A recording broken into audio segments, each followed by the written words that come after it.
Você sabe que existe nas redes sociais, YouTube, no Twitter, né, alguns gatos pingados, dentre os quais eu, que venho chamando a atenção de maneira sistemática do funcionamento da democracia, o funcionamento das instituições.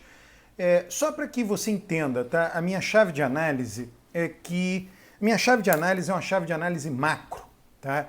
É que o mundo, no passar dos anos, vendo a tendência secular do mundo, a tendência é sempre de melhora. É claro que podem haver momentos de retrocesso. Está lá o nazismo, os anos de chumbo, Segunda Guerra Mundial, todo o período entre a Primeira e Segunda Guerra Mundial, foram anos absolutamente horrorosos. Milhões de pessoas morreram de forma sangrenta, de forma absolutamente, enfim, desnecessária, né? São momentos de retrocesso. Mas quando você olha, né, todo o decorrer da história, né, de uma maneira secular, quer dizer, a cada 100 anos, vamos dizer assim, o mundo melhora, né? E as pessoas vão lá e fazem previsões catastrofistas. Essas previsões, elas podem até se realizar no curtíssimo prazo, mas dificilmente, empiricamente falando, eu estou falando empiricamente, elas se realizam no médio ou no longo prazo. Uma dessas previsões é essa coisa de as democracias morrem. Olha, no longo prazo, o mundo vem se tornando cada vez mais democrático. Pega lá, Idade Média, né, a formação dos Estados Nacionais, não havia eleição, a religião legitimava a transferência de poder hereditária dentro da família real, e o mundo veio se democratizando, uma democratização completa do mundo, né? Eu tenho lá os grandes autores que eu analiso, sigo, né? Dentre os quais Alex Tocqueville, ele está lá no início lá da Democracia da América, ele utiliza uma imagem bem interessante, né? A democratização do mundo é uma realidade providencial, né? Ele coloca na providência a democratização, as pessoas se veem como mais iguais, se tornam mais iguais. Quando Tocqueville fala de democracia, ele não fala de democracia política, ele fala de democratização social. O mundo vem se democratizando do ponto de vista social. Me esqueci o nome, o venezuelano Moisés Naum, né, que escreveu aquele livro Fim do Poder, né?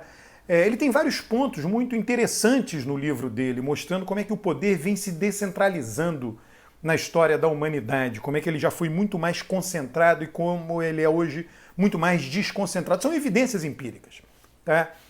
Evidências muito sólidas. Aí vem as pessoas e escrevem livros, né? Aquele livro lá, Como as Democracias Morrem. O que está acontecendo hoje no comparecimento eleitoral nos Estados Unidos? Comparecimento eleitoral, no voto antecipado, cada país tem seu sistema, né? O importante é que as regras de seu sistema elas sejam legítimas por quem, né, é regido por aquelas regras, né? Então, nos Estados Unidos, os norte-americanos consideram legítimas as regras que regem suas eleições, é isso que importa, né? A votação antecipada já alcançou 90 e tantos milhões. Eu estou aqui olhando aqui o meu computador aqui, agora é segunda-feira, 10 horas da manhã, ou seja, faltam 24 horas para a eleição, para o dia da eleição, tá? A votação antecipada ela já chegou a 94 milhões de votos já computados. Isso significa 68% do comparecimento da eleição passada, de 2016. Tem estados, eu estou vendo aqui, ó, o Texas, a votação antecipada já superou a votação de 2016. Superou 108%, né? Superou, né, mais do que 100% da votação de 2016. O que isso mostra, né?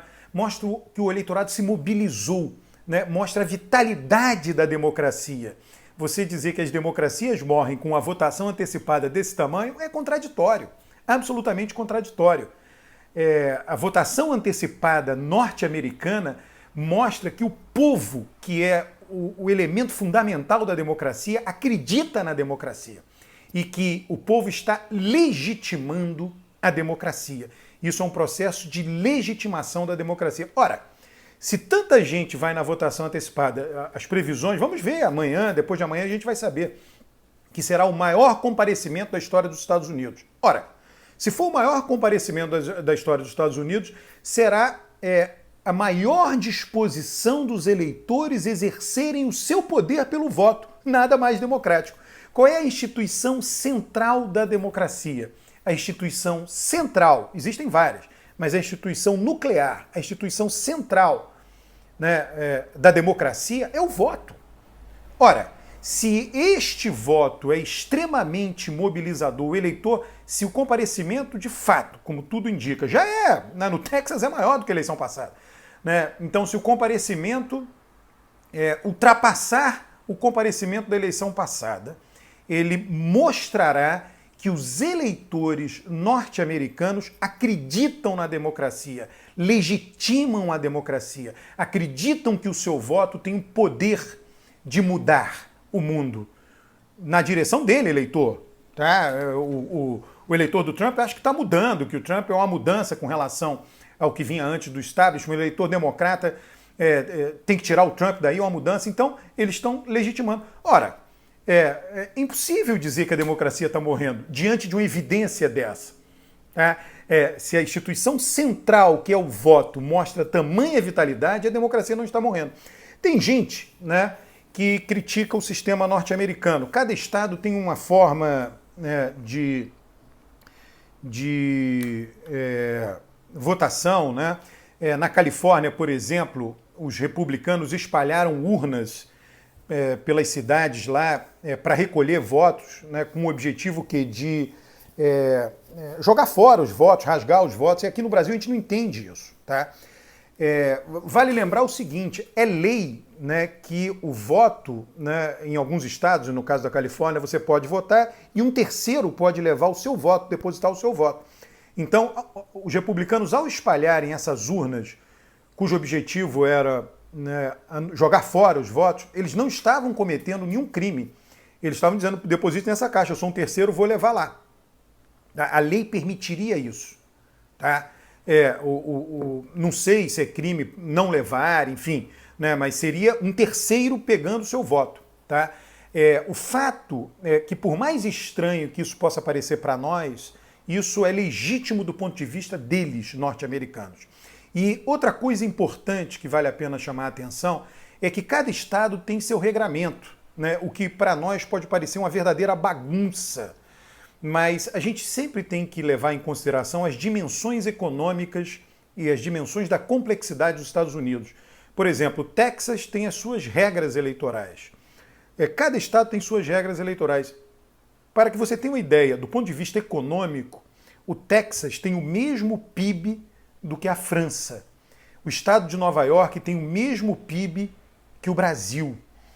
Cada estado norte-americano tem o mesmo PIB de inúmeros países. A Califórnia é um dos maiores PIBs do mundo, de inúmeros países. Né? Então, cada estado, né, desse ponto de vista, do ponto de vista econômico, nos Estados Unidos, pode ser considerado um país. Então, é compreensível que os estados, né, primeiro, é parte da formação histórica dos Estados Unidos. O nome do país, Estados Unidos da América, não é um nome escrito, né, com palavras vazias. De fato, primeiro aquilo eram os estados e depois eles uniram os estados. Né? É a base, historicamente, aquilo é muito forte em termos de federalismo. Né? E isso depois se consolidou e se aprofundou com esse poderio econômico dos estados. Cada estado é um país, né? Cada estado tem vida própria. Né? Cada estado, né, entre aspas, né, em certos aspectos, se vê como autossuficiente. Né? Então eles têm suas próprias regras, nós não entendemos isso. Né? Nós temos uma regra única, né, um Tribunal Superior Eleitoral para o país inteiro.